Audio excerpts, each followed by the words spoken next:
안녕하십니까? 나는 나의 이야기입니다. 우리들의 이야기를 모아서 우리의 내일을 함께 가꾸어 보는 The Next. 오늘은 지난 시간에 모셨던 뉴욕, 뉴저지 지역에서 활동하시는 공인회계사 김신호 장로님을 한 번 더 모시고 계속해서 얘기를 나눠보겠습니다. 어서 오십시오, 장로님. 예, 반갑습니다. 반갑습니다. 예. 지난 시간에 나누어진 말씀은 저에게는 거의 이렇게 좀 정말 번쩍 뜨게 하는, 저도 재정에 대한 가르침도 나누기도 했지만은 참 근본적으로 우리가 성경 가르침에서 중요한 부분을 굉장히 도외시했구나 하는 그런 아주 저에게는 깨달음의 시간이었습니다. 네. 장로님 한국에서 대학 졸업하시고 미국으로 오셔서 여기에서 MBA 하시고 회계학 공부하시고 이제 CPA로 20년간 이렇게 사역하시는 중에 참 우리의 삶에 있어서 재정 관리가 얼마나 중요하고 그것을 장로님께서 잘 섬길 수 있다는 것을 이제 하나님 안에 이렇게 깨달으시고 번역도 여러 권 하시고 또 책도 내시고 그러면서 지금까지 재정 관리 사역을 해 오셨습니다. 지난 시간에 나누었던 것 일단 간단히 장로님 먼저 요약을 좀 해 주십시오. 예. 성경에서 보면 우리가 어떻게 살아야 되는지에 대해서 생각보다 많은 구절에서 돈과 소유에 대한 걸 다루고 있다는 걸 우리가 기억해야 될 필요가 있는 것 같습니다. 그리고 그 중에서 가장 소중한 것은 우리가 이 땅에서 우리가 살지만은 결국 하나님 앞에서 나중에 최종 결산을 하게 될 것인데 그때 우리가 어떤 모습으로 주님 앞에 설 것인지 그때 얼마만큼 우리가 충성되게 주님이 주신 것을 가지고 잘 이렇게 활용을 해서 잘 남겼는지를 주님 앞에서 결산을 해야 되는데 그것을 생각하면서 오늘을 살아가는 것이 너무 중요하다는 것을 성경에서 여러 곳에서 가르쳐주고 계시는 것을 우리가 기억해야 되지 않을까 하는 것이 제가 느꼈던 제일 중요한 내용이 아닌가 생각이 됩니다. 그리고 또 오늘 현대 사회가 이 크레딧 소사이어티 빛으로 살아가는 삶이기 때문에 그 빚의 문제와 또 그게 관련돼서 우리 재정관리의 중심이 되는 11조의 문제 또 간단하게 좀 요약을 해 주십시오. 사실 빚이란 것은 분명히 우리에게 성경에서는 범죄라고 그게 죄악시하지는 않지만 속박이기 때문에 우리를 여러 가지 주님으로부터 자유롭게 섬길 수 있는 기회를 이렇게 못하게 만들기 때문에 가능하면 거기에서 우리가 벗어나라고 성경에서 분명히 권하고 있기 때문에 우리는 아무리 시대가 그렇게 요구한다 할지라도 우리는 하나님 말씀에 따라서 살게 되면은 더 자유로움과 더 풍성함을 누리며 살 수 있다는 사실을 기억하고 더 주님의 소유권을 확실하게 고백하는 그런 귀한 기회로서 주님께 주신 거기 때문에 이것은 우리에게 부담이 아니라 엄청난 축복의 통로로 우리가 주셨다는 걸 기억하면 우리가 헌금을 드릴 때도 정말 기쁜 마음으로 드릴 수 있지 않을까 생각이 되고요. 제가 지금 방금 기억이 나는데 제가 탄자니아를 한번 단기 선교를 갔었는데 거기에 그 마사이족들이 예배를 드리는 걸 참석을 했습니다. 근데 그게 예배 시간이 뭐 너무 우리가 생각할 때 너무 진짜 이게 뭐 정돈되지 않은 예배를 드렸는데 그 중에 헌금 시간이 있었어요. 근데 그분들이 뭐 돈이 별로 없지 않습니까? 그러니까 돈을 조금씩 동전도 드리는 분이 있었지만 자기들이 키웠던 곡식 같은 걸 가지고 와서 놓고 축제로 거의 한 30분을 헌금 시간에 기뻐서 춤을 추면서 그 시간에 한 사람씩 드리고 또 춤을 추고 찬양하고 또 드리고 그걸 보면서 참 우리가 정말 우리의 헌금 시간도 이렇게 바뀌어야 되지 않을까. 이것은 우리가 인상을 쓰면서 아깝게 생각하는 게 아니라 우리의 마음을 기쁨으로 드리는 그런 시간으로 바뀌어야 되지 않을까 하는 생각이 들었습니다. 그 헌금에서 축제가 회복된다면 예배의 축제가 회복될 수 있고 삶의 축제가 회복될 수 있겠구나 그런 생각이 듭니다. 육체를 가지고 세상 속에 사는 우리들이 이 물질에 대해서 하나님의 주권을 고백 못한다면 사실 실질적으로 삶의 주권의 고백은 힘들어질 수밖에 없을 것 같습니다. 지난 시간에 우리 이 재정 관리 문제가 이렇게 제대로 되지 못해서 삶이나 가정이 어려워지는 경우 그 얘기를 이제 장로님께서 간단히 이제 말씀을 해 주셨습니다. 그 제일 첫 번째로 이 상과 가정에서 재정 관리가 이렇게 잘 되기 위해서는 우리가 이제 청직이라는 사실.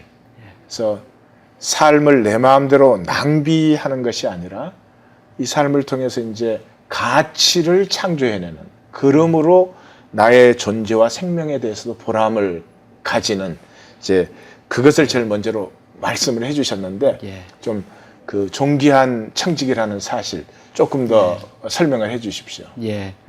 그 하나님이 모든 것을 가지고 계시고 우리한테 그것을 주신 것이 아니라 맡겼다. 이제 그런 관점에서 우리는 청직이라고 생각을 분명히 해야 되는데, 그걸 우리가 너무나 자주 잊고 있다는 사실이죠. 그러니까 예를 들어서 이런 거죠. 제 아들하고도 이거 가지고 이슈가 많이 됩니다. 왜냐하면 이제 11조를 드리는 건 하나님의 것이니까 드려야 된다고 나와 있으니 그거는 저희 아들도 동의를 합니다.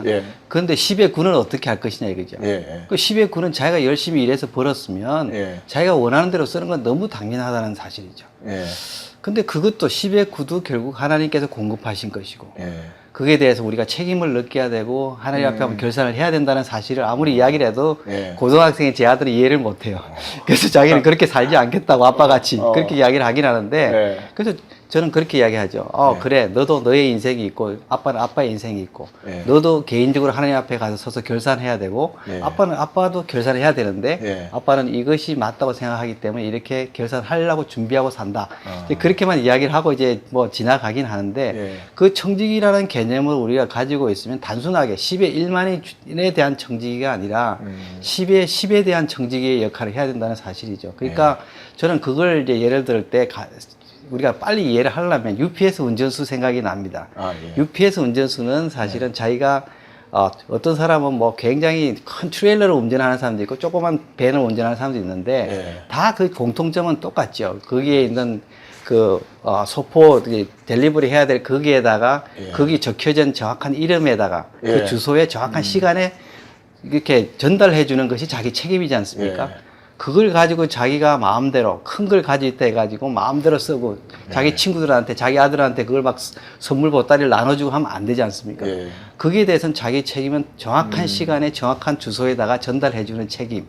그런 관점에서 우리를 바라보게 되면 우리의 가진 모든 것, 그것이 다 주님께서 우리한테 맡기신 건데 우리는 어떻게 통로로 쓰임을 받을 것인지 항상 그게 우리의 초점을 맞추면서 고민하게 될 것 같습니다. 장로님, 아드님이 얘기하셨는데 저에게서도 그게 제일, 저는 아이가 셋인데 첫째는 이제 대학 졸업하고 일을 하고 있습니다. 첫째는 그 11조를 뭐 그냥 당연히 잘 알아서 하더라고요. 둘째가 아직 대학에 다니고 있는데 작년 여름에 자기가 리서치 프로그램에 들어가 있었기 때문에 수입이 생겼어요. 그래서 저희 집은 목사 아이들인데도 너 주일 성수해야 된다, 그렇게 안 가르쳤습니다. 그러니까 너 하나님 앞에 예배하고 싶으면 와라. 그러나 너 예배하고 싶지 않으면 주일날 교회 안 와도 된다 그랬어요. 물론 그래서 아이들이 뭐 예배를 미스한 적은 한 번도 없습니다. 그러는데 11조만큼은 저기 다 설명을 할 수가 없으니까 그냥 11조는 너희가 언젠가 이해하게 되는데 하여튼 용돈을 타든 뭐 걔들 중학교 고등학교 때는 이제 뭐 맥도날드 이런 데서 일을 했거든요. 11조를 꼭 해라. 그거는 아빠가 지금 다 설명할 수 없지만 너희들이 나중에 안다. 근데 내가 너희에게 부탁하는 거 11조는 꼭 해라. 이제 근데 큰 아이는 뭐 저절로 된 것 같아요. 둘째도 뭐 이렇게 조금씩 벌 때 됐는데 자기가 처음으로 이제 큰 목돈을 한꺼번에 받아 보니까 굉장히 망설여요. 그래서 그거 가지고 약간의 좀 알력이 있었던 것 같아요. 결국은 이제 아빠가 하라니까 하긴 했지만, 그래서 내가 어떤 11조의 생활을 하는 것도 하는 것이지만 우리의 다음 세대들에게 이러한 그 사회 속에서 이 하나님에 대한 물질적인 그 롤십, 이걸 고백하게 하는 거 참 쉽지가 않은 얘기다. 그런 생각이 납니다. 청지기로서의 자기 자신을 이렇게 잘 세우고 그 다음에 11조를 통해서 하나님께 이제 그 하나님의 주권을 고백하고, 그래서 10의 9도 하나님의 관리 안에 있도록 하고, 그 다음은 이제 또 뭐가 될까요? 그렇게 하고 난 다음에는 예. 우리의 생활 스타일이 될 것 같습니다. 예. 왜냐하면 우리의 생활 전체가 결국은 예. 다 돈하고 연결돼 있지 않습니까? 예. 결국은 뭐 뭘 사든지 어떻게 어디를 가든지 모든 게 다 돈하고 연결돼 있기 때문에 예.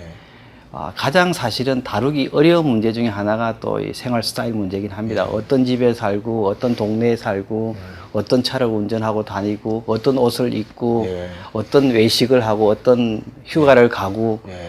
뭐 어떤 취미 생활을 하고 모든 게 다 이제 연결이 다 되는 것 같습니다. 그렇죠. 그런 걸 할 때마다 우리는 내가 돈이 있느냐, 내가 여유가 있는가, 내 지위가 어떤가 여기에 따라서 보통 결정을 하기가 쉬운데 그렇죠.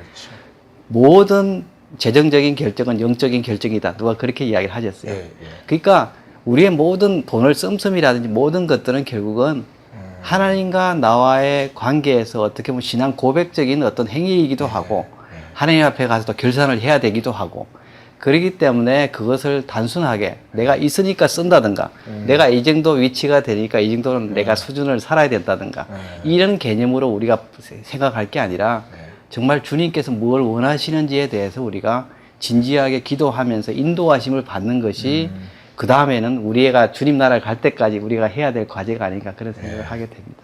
장로님 말씀 들으니까 그러니까 이 시대의 그 신앙생활의 가장 아쉬운 점이 딱 드러난 것 같으네요. 그러니까 교회를 오면 신앙생활 하기가 아주 좋은데 예.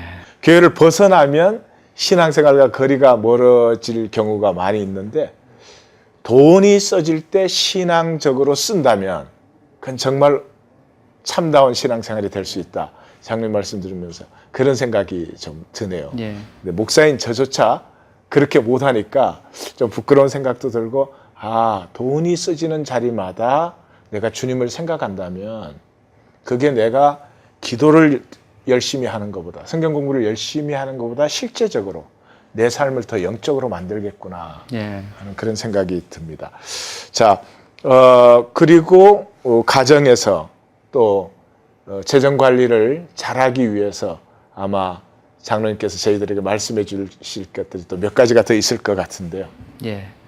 그 가정에서는 특히 이제 저희들은 다음 세대를 꼭 생각을 해야 되고 그런데 많은 경우에 저희들이 제일 저도 사실은 거기에 대해서는 자격이 별로 없습니다. 왜냐하면 저희 아들들이 둘이 있는데 다 둘 다 고등학생인데 그 아이들한테 제가 얼마나 선한 영향력을 끼쳤는지 어떨 때는 저도 상당히 고민하고 회개할 때가 많이 있습니다.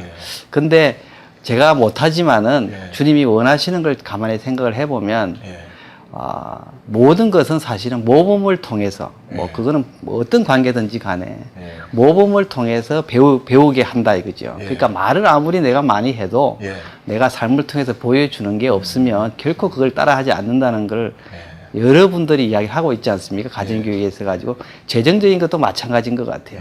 그러니까 부모는 뭐 말은 그렇게 하면서 하는 거는 전혀 다르게 행동하면 주는 메시지는 분명히 애들은 굉장히 혼란스러울 뿐만 아니라 잘못하는 그 행동을 보고 따라가지 아무리 좋은 말을 해도 말을 안 따라간다는 사실이죠.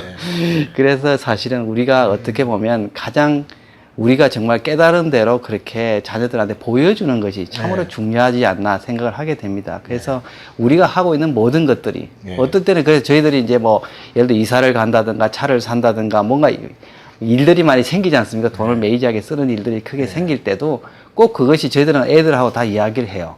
이야기를 하고 애들도 물어보고 그리고 또 애들이 또 이상하게 특히 큰아들은 꼭 그렇게 물어봐요. 아빠가 헌금을 하면 꼭 책을 딱 열어서 봐요. 헌금 얼마를 하는지 금액을 자기는 알고 싶다는 거예요. 그러면 이상하다는 거죠. 어떨 때는. 왜냐하면 자기가 생각하는 거하고보다 어떨 때는 금액이 너무 많다는 것도 있고 헌금하는 금액이 어떨 때는 자기가 요구하는 걸 안 사주면서 돈이 없다고 안 사주면서 헌금은 또 다르고 그러니까 그럴 때 이제 그런 기회를 해서 그런 기회에 설명을 할 수 있는 기회가 되는 것 같아요. 그러니까 어디 가더라도 사실은 애들이 제대로 된 재정 교육을 받을 기회가 없지 않습니까? 어느 학교도 안 가르치죠. 교회에서도 디테일하게는 안 가르치고 이러기 때문에 그래서 가정에서 사실은 기회가 생길 때마다 그런 기회가 생기면 정확하게 하나님 뭘 원하시고 부모가 뭘 믿고 있고 왜 이렇게 행동하는지에 대해서 가르치고 하는 그런 게 이제 중요하고, 그 다음에는 분명히 제가 전 시간에 이야기했지만 우리가 예산이라는 게 참 중요하죠. 그래서 우리가 빚이 없이 우리가 살 수 있도록 우리가 매일의 생활을 그렇게 정리하고, 모자라면 우리가 기도하면서 주님이 공급하실 때까지 기다리고 하는 그런 모습을 통해서 우리 자녀들한테 좋은 교훈을 줄 것 같습니다. 예. 우리 한국 가정은 공부 잘하는 게 굉장히 강조하는데 사실은 공부 잘하는 것보다 그 아이가 돈 관리를 건강하게 할 수 있으면 훨씬 건강한 삶이 되겠다. 예. 그런 생각이 지금 장님 말씀 들으면서 제게 듭니다. 좀 아이들이 이렇게 자라기 전에 좀 그런 면을 나도 나누어 줄 수 있었더라면 참 좋았을 뻔했구나. 아이들하고 이렇게 앉아서 우리 가정의 수입이 얼마고, 그래서 우리가 이렇게 살아나가고 이랬더라면 훨씬 부모와 자식 사이가 실제적으로 더 가까워졌겠네, 이런 생각, 부러운 생각이 듭니다. 재정 관리 그러면 뭐 빼놓을 수 없는 게 또 은퇴, 그리고 상속, 이런 문제들인 것 같은데 말씀 좀 해주십시오. 예, 많은 젊은 사람들의 소원이 있다면 빨리 은퇴해서 재정적으로 빨리 돈을 모아가지고 이제 여행 다니고 취미 생활하고 자기 하고 싶은 거 하고 싶다는 게 이제 소원인 사람들이 굉장히 많이 있죠. 근데 실제로 은퇴라는 걸 갖다가 그런 식으로 아무 일도 안 하고 시간을 그렇게 인조이한다, 그런 관점에서 보면 그거는 청지기로서는 결코 그거는 바람직하지도 않고, 성경에는 사실은 제가 아무리 봐도 은퇴란 말도 없고, 나이가 들어서 일을 좀 줄였다는 말은 있지만은 일에 건강하고 일도 할 수 있는 능력이 되는 사람이 아무것도 안 하고 있다는 그 자체는 그거는 정말 그거는 비성경적일 뿐만 아니라 본인에게도 굉장히 마이너스로 삶을 살아갈 이유가 없는 그런 상황이라고 생각을 합니다. 그리고 우리가 흔히 65세에 은퇴한다, 보통 그렇게 계획을 많이 세우지 않습니까? 근데 소셜 시큐리티도 뭐 요새 66세, 7세 되면 풀리 받게 되고 그렇게 되는데, 근데 그 말이 언제 나왔냐면 1884년도 독일에서 독일 재상, 그때 비스마르크라는 사람, 유명한 사람이 있었는데 그때 사회보장제도를 처음 만들었어요. 근데 그때 65세 되면 사회보장 혜택을 주자, 그렇게 했는데 그때 독일 사람들 평균 연령이 46세였어요. 근데 46세에서 평균 연령인데 65세까지 사는 건 굉장히 어려운 일이죠.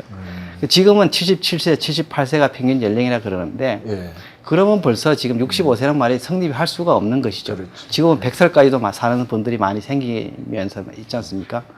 그리고 어떤 사람이 이제 100살 먹은 노인이 이제 인터뷰를 하게 되는데 기자들이 100살까지 사셨으니까 참 오래 사셨는데 후회하는 게 혹시 없으시냐고, 일생을 사시면서. 그래 물어봤더니 자기가 70세에 은퇴를 했는데 일해서 30년 동안 아무것도 안 했다는 거예요. 그래서 왜 안 하셨어요? 그랬더니 내가 언제 죽을지도 모르는데 내가 뭘 하겠냐고, 새로.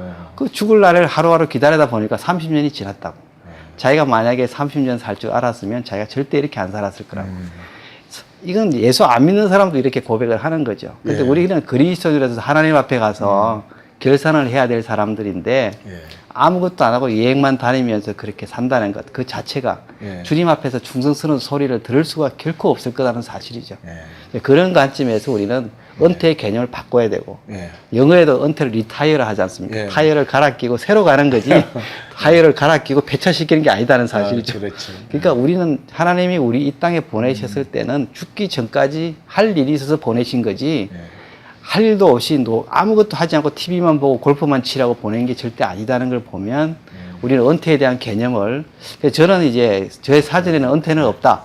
저는 그렇게 생각해요. 왜냐하면 이런 일을 안 하더라도 다른 일이라도 주님이 맡기신 일을 우리가 하면서 주님 우리를 부르실 때까지 그렇게 살아가는 게 바른 태도가 아닌가, 이제 그렇게 생각을 하고, 그거와 연결짓겨서 이제 상속의 문제가 지금 심각한 문제로 되어 있는데, 우스갯소리로 부모가 돈이 없이 돌아가시면 자녀들이 화목한데, 돈을 많이 남기고 돌아가시면 형제들끼리 굉장히 이제 사이가 안 좋아진다, 그런 말을 하지 않습니까?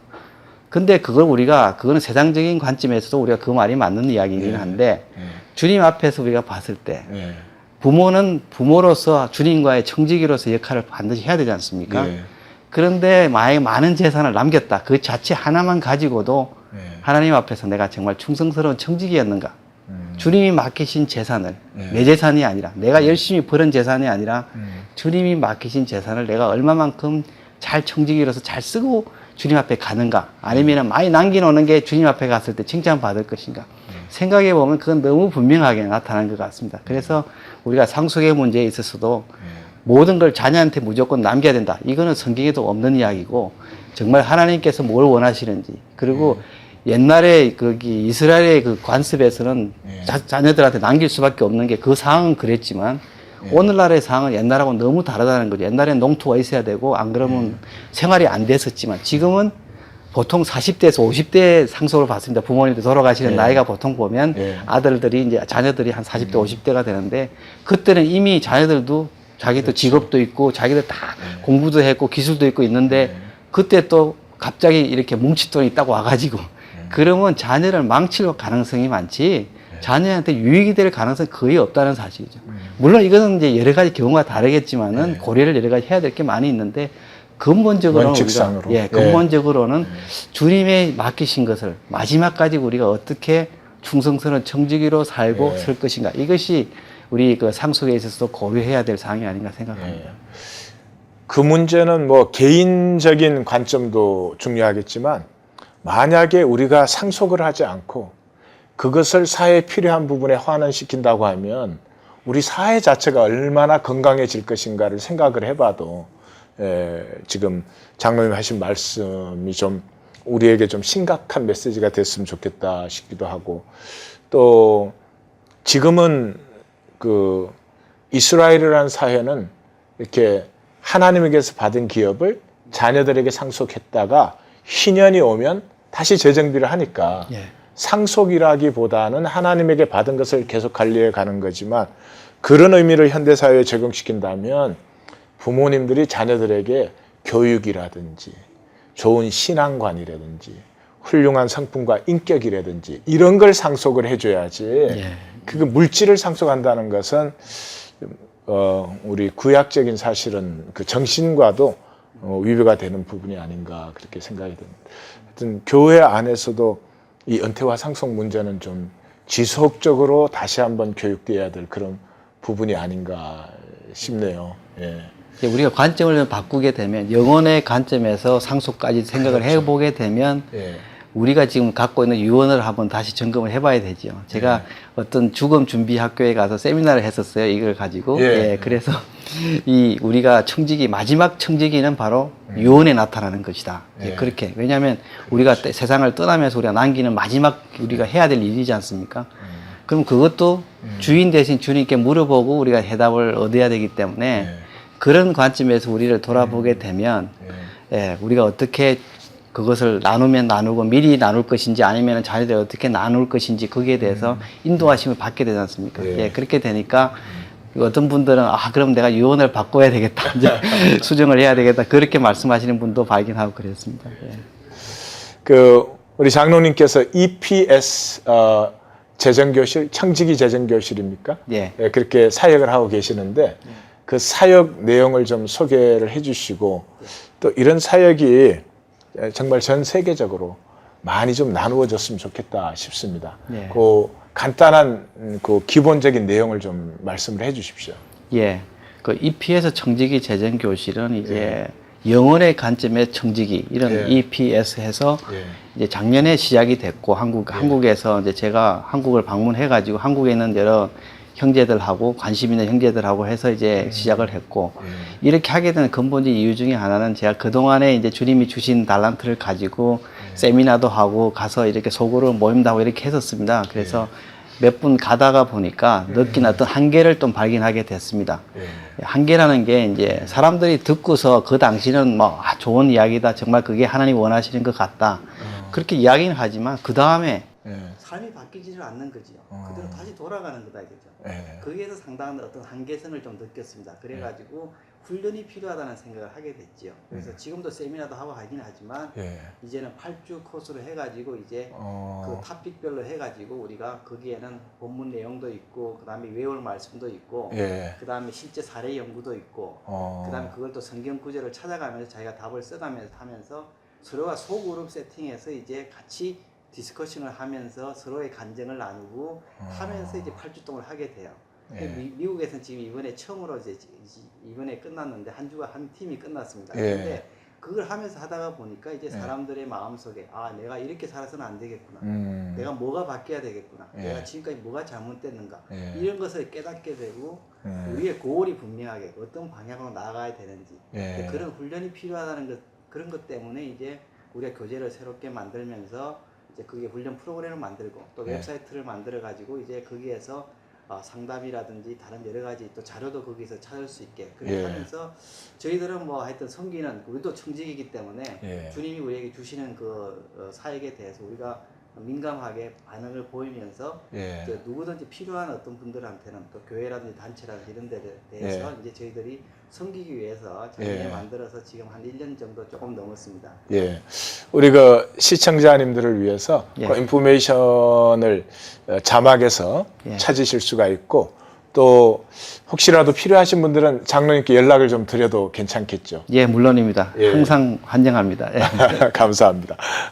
우선 저희 교회부터 한번 오셔서 8주 이렇게 세미나를 해주시면 얼마나 좋겠나 그런 생각이 듭니다. 장로님 바쁘신데도 이렇게 나와주셔서 너무나 감사합니다. 예, 감사합니다. 예. 예. 우리의 이 순간은 언제나 다음 순간 더 넥스트의 씨앗입니다. 한인 이민사의 강은 어디로 흘러야 하는가 하는 질문을 품고 내일을 오늘에 품어 함께 가꾸어가는 더 넥스트. 지금까지 진행의 이학권이었습니다. 감사합니다.